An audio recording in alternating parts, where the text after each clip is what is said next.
Bon bah bonjour Emmanuel, Bonjour Sébastien, ravi de te retrouver. Là il fait beau, il fait chaud. il fait chaud et on se retrouve au bord de ton beau bassin là. Hein. Ouais. Bah, la dernière fois que j'étais venu il pleuvait des cordes, j'ai pas pu voir Non. pas grand chose.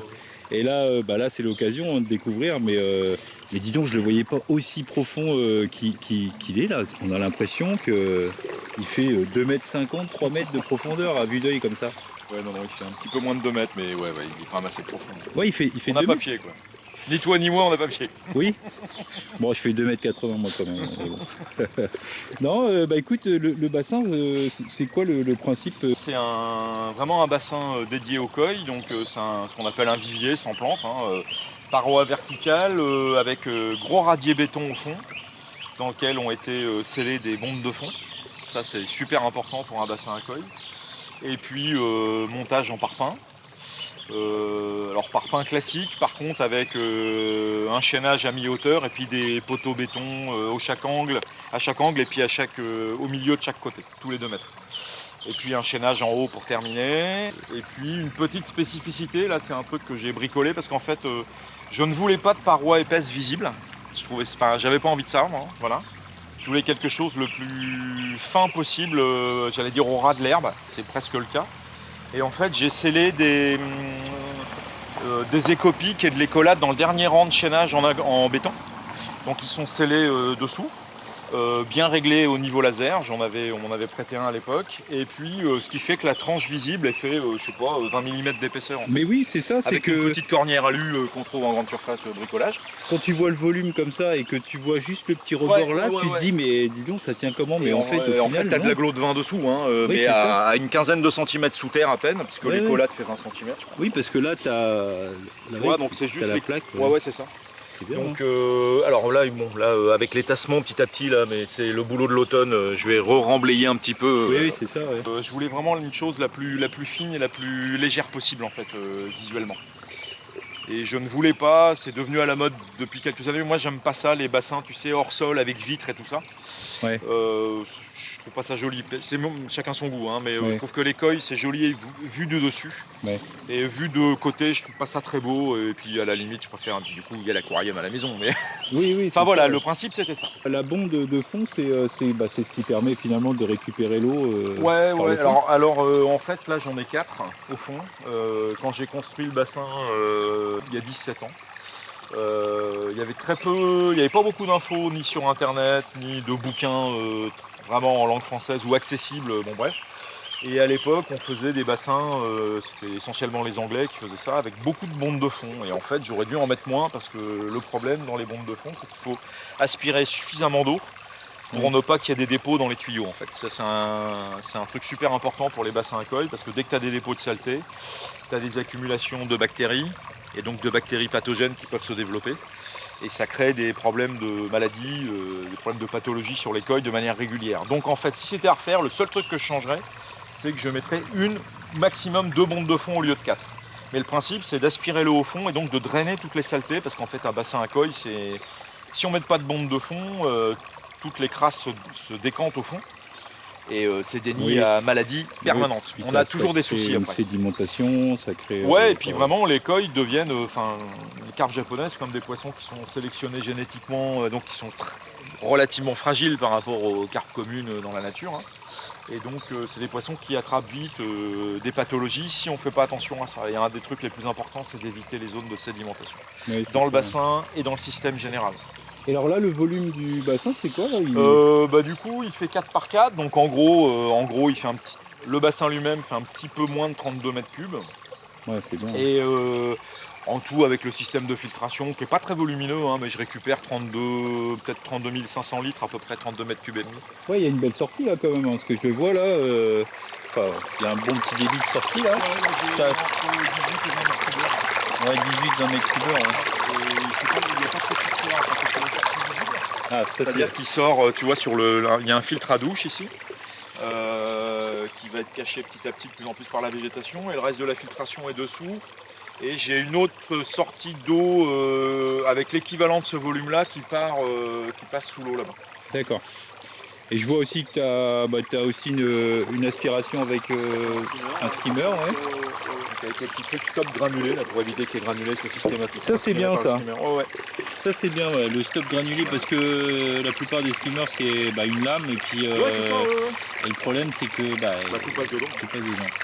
Et je vois aussi que tu oxygènes l'eau, enfin en tout cas tu as Ouais, il y a une aération en plus, ouais. Et c'est une pompe qui débite. Alors là, dans le bassin, elle doit débiter quoi, à peu près 60 litres minute. Ouais, c'est ça, elle est donnée pour 80 litres minute. Hein. C'est une Aiblo 80.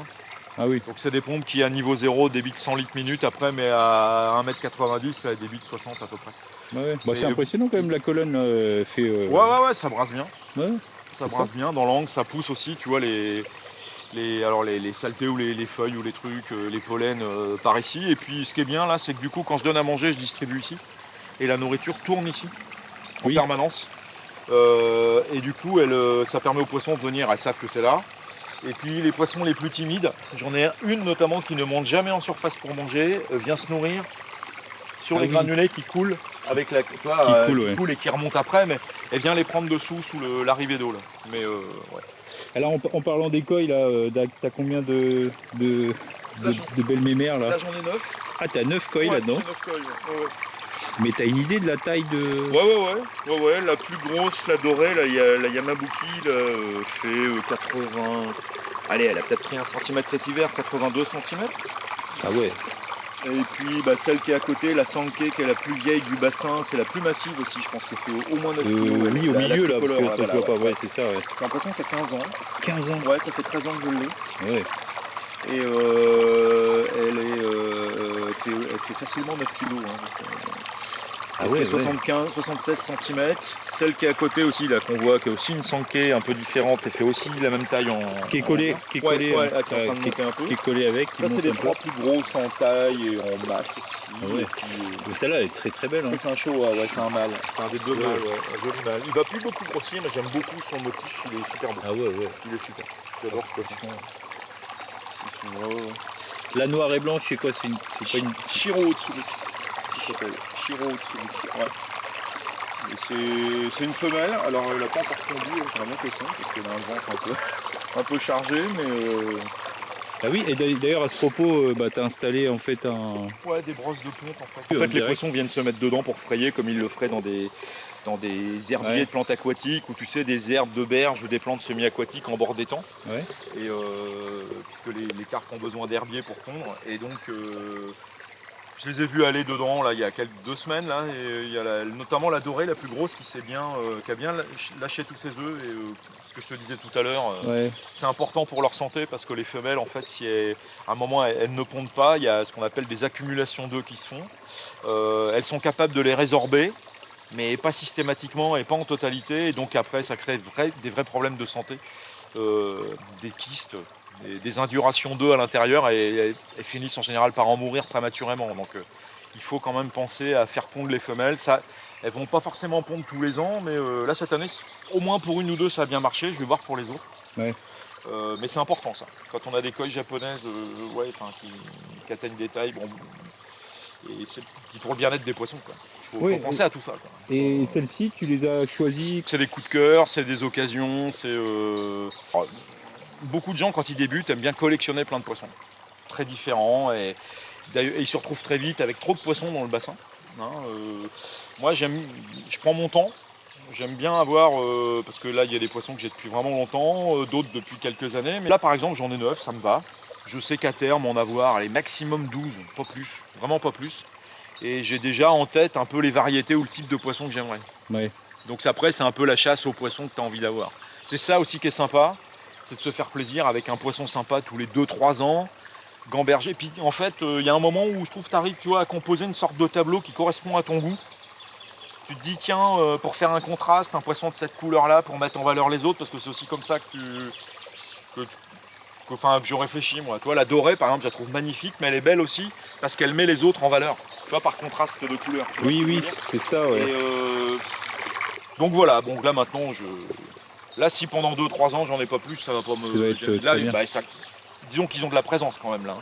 Ils ont de la taille, ils sont beaux. Non, mais elles sont impressionnantes. Donc, là, à l'image, on va pas se rendre compte, mais franchement, elles sont énormes, quoi. Enfin, elles sont très longues, quoi. Ouais, et puis franchement, ça m'arrive très rarement, parce qu'il faut les laisser tranquilles, mais des fois, En général à l'automne, avant que l'hiver arrive et avant que le bassin soit couvert, ça m'arrive d'en sortir une ou deux pour les mesurer, histoire d'eux, pour suivre aussi l'évolution. Et quand tu les sors, notamment l'année dernière j'avais sorti la dorée, là c'est énorme, un poisson de 80 cm dans un bol de mesure, c'est quand même des très gros poissons, quoi, qui fait 8-9 kg, c'est des beaux bébés. Hein. Ah oui, oui, oui, oui. Donc Alors on a parlé de la filtration, alors je serais bien intrigué de voir à quoi il ressemble. Hein. alors ce qu'on peut faire, peut-être si tu veux faire un zoom sur celle-là déjà, Donc là tu as une arrivée d'eau, en fait c'est ça. Hein. ouais, qui est derrière là-bas, qui passe dans les plantes. D'accord. On appelle un filtre à douche, donc principe semi-humide bien connu en aquariophilie. Hein. Là c'est là que on se rend compte qu'on n'est pas sur un petit bassin Non. avec Ouais, des petits tuyaux armés. Waouh. Ouais, je vais te montrer ça. Hop, voilà, maintenant qu'il a fait son truc. Ah ouais. Donc ceux qui connaissent. Enfin voilà. Ouais, c'est pas mal. Allez, à plus tard. À plus tard, beaucoup. merci Sébastien. Salut.